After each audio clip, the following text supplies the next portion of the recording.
He wahine whatu kākahu Māori e para ana I tōna no huarahi kia ki te ai o na kākahu e te ao whānui. Engari he mahi anō kei mua I te aroaro o ana hau e tino tutuki ai tērā wawata ōna. Tuatahi ko te whakapakari I a ia no mo te whakaaturanga Fashion Week Aotearoa.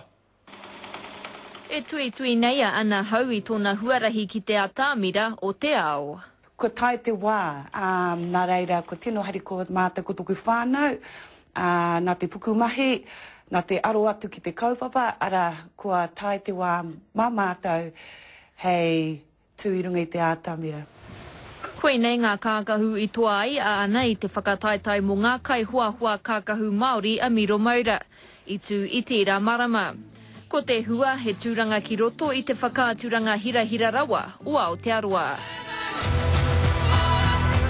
Engari he mahi anō kei mua I te aroaro o ana, hei whakatutuki I ngā hiahia o te ao hoko kākahu. Nā reira I tai atu ai ia I te rā nei ki tētahi wānanga ako, I ngā āhuatanga katoa o te mahi whakatairanga. He timatanga tērā mō mātou, nā te mea kei te ako tonu a hau I ēnei āhuatanga.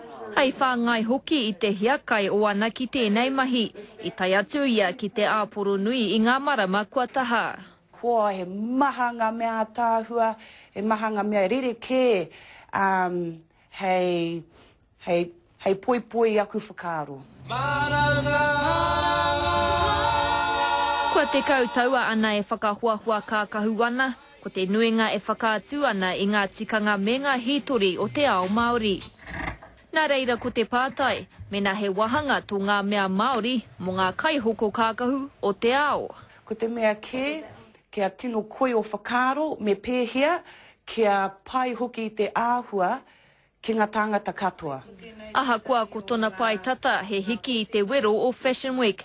Kei tua hoki ngā whakaaro mo te rā e hoko ai a ana I ona kākahu ki te āporo nui. Ko tērā te tino wawata, kia puta ana hau ki te ao whānui, ki te ao whānui, ki te ao huruhiri. Hei te marama o Mahuru ka kitea ngā kākahu o ana hau ki roto o Fashion Week.